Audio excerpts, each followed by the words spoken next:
So now they're telling them that the church is going to be caught up to heaven, and then somebody else is going to go through tribulation. But Paul says, yea, whosoever shall live in godly shall suffer persecution. When Shadrach, Meshach, and Abednego, notice in Daniel chapter 3, when they throw them in the fire furnace, you know what happened? God saved them. And according to Daniel chapter 6, King Darius, when they throw Daniel in the lion's den, God saved Daniel. God helped us to understand that He has the power to stop pain and He's in control. And according to Daniel chapter 12 verse 1, Bible says God's people shall be delivered. Notice, in the time of trouble such as never was. So you don't have to fear mankind. Do not accept that satanic doctrine or gospel, so to speak.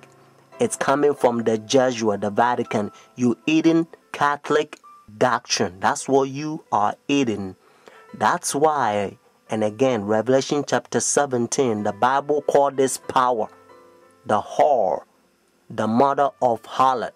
Means if this power is a mother, notice, that means that this power has a daughters. It's a Sunday churches that they accept their sun worship day. That's why it's Sunday. And watch even the spellings, you find out that's what it is. So friends, Jesus Christ is coming. Whether you go to church or not, friends, take a stand now.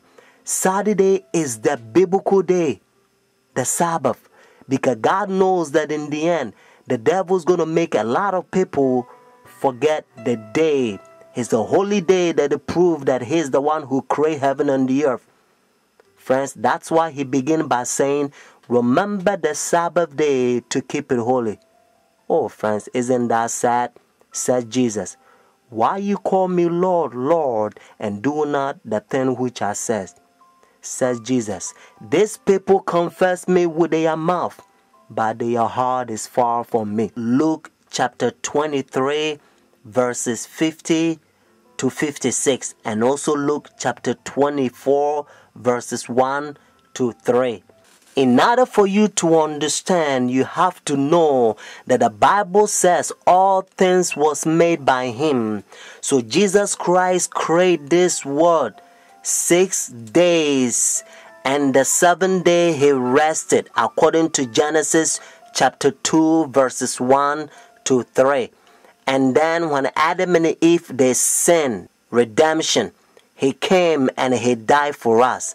Friday on the cross, Jesus Christ, He says it is finished. And then He rested on the Sabbath day. Notice when the sun was going down, Friday evening, they buried Jesus Christ. So the early day in the morning, notice, according to Luke chapter 24, verses 1 to 3, Jesus Christ rose on Sunday.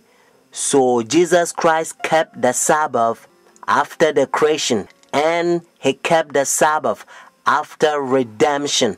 It's a beautiful thing if you understand. That's what biblical Sabbath is all about. And now look how they're uniting their churches. Notice Sunday churches to so-called the mother of the church. They are ecumenical unity.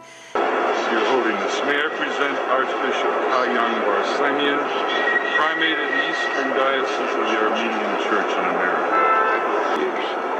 May I present Archbishop Yichen Akachi, the Legate and Ecumenical Officer of the Eastern Diocese of the Armenian Church in America and President of the National Council of Churches in the United States.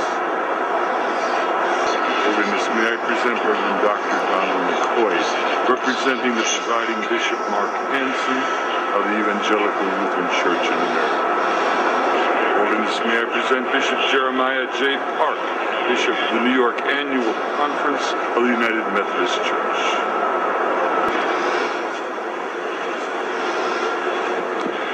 Your Holiness, may I present Reverend Wesley Granberg Michelson, the General Secretary of the Reformed Church in America. Your Holiness, may I present Reverend Dr. Clifton Kirkpatrick, the stated clerk of the General Assembly of the Presbyterian Church in the United States. Your Holiness, may I present Reverend Dr. William J. Shaw, President of the National Baptist Convention, United States. Your Holiness, may I present Bishop James Leggett, General Superintendent of the International Pentecost Holiness Church. Your Holiness, may I present Dr. Leith Anderson, President of the National Association of Evangelicals. Your Holiness, may I present Bishop David H. Benke, President of the Atlantic District of the Lutheran Church, Missouri Synod. Your Holiness, may I present Reverend Dr. A.R. Bernard Sr., President of the Council of Churches of the City of New York. Your Holiness, may I present Elder Bernice King, daughter of the civil rights leaders Martin Luther King Jr. and Coretta Scott King. Your Holiness, may I present Reverend Jimmy Song Ji Lim, Executive Director of the Council of Churches of the City of New York. Your Holiness, may I present the Right Reverend Mark Sisk, Bishop of the Episcopal Diocese of New York. Do you understand the language, Your Holiness? And this is how they call this power. He think he is God. That's what their teachings is all about, friends.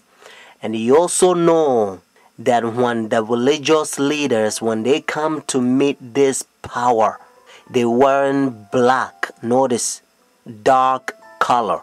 They represent the sinners, and he represent God. And now listen to what Bible says. This is the chapter. Notice 2 Thessalonians chapter 2. This is the chapter the Protestant Sunday churches, their forefathers, they used to protest against this power during dark ages, and they call them Antichrist. Notice Antichrist. But now you don't hear from Sunday churches anymore because they betray their forefathers. Let's start from verse 3. Notice 2 Thessalonians chapter 2. Let no one deceive you by any means, for that day will not come unless the falling away comes first, and the man of sin is revealed, the son of perdition, who opposes and exalts himself above all that is called God, all that is worshipped, so that he sit as God in the temple of God, showing himself that he is God. Do you not remember that when I was still with you, I told you these things? And now you know what is restraining, that he may be revealed in his own time. Notice what it says in verse 7. For the mystery of lawlessness is already at work. Only he who now restraining will do so until he is taken out of the way. And then the lawless one will be revealed, whom the Lord will consume with the breath of his mouth and destroy with the brightness of his coming. The coming of the lawless one is according to the working of Satan, with all power, signs, and lying wonders, and with all unrighteousness, deception among those who perish, because they do not receive the love of the truth, that they may be saved. Friends, I urge you to call this number and order your own book. And the name of the book is The Great Controversy. Notice, The Great Controversy. And by the grace of God, you're going to become a better Christian. You're not going to fall to this Christianity that has become like a coffee and milk shake together, because the man of sin infiltrating the churches and they destroying doctrines. The phone number here is 856-503-5893. One more time, 856-503-5893. Friends, Also, if God is touching your heart to support God's faithful ministry so that we can speed up this gospel to a lot of people so that they can hear what you are hearing, because heaven is ceaseless ages. Benedict XVI heads to the U.S. this coming week for his first visit here since being elected Pope 3 years ago, where the war in Iraq is expected to be high on the agenda. On Friday, Benedict travels to New York, where he will address the United Nations General Assembly.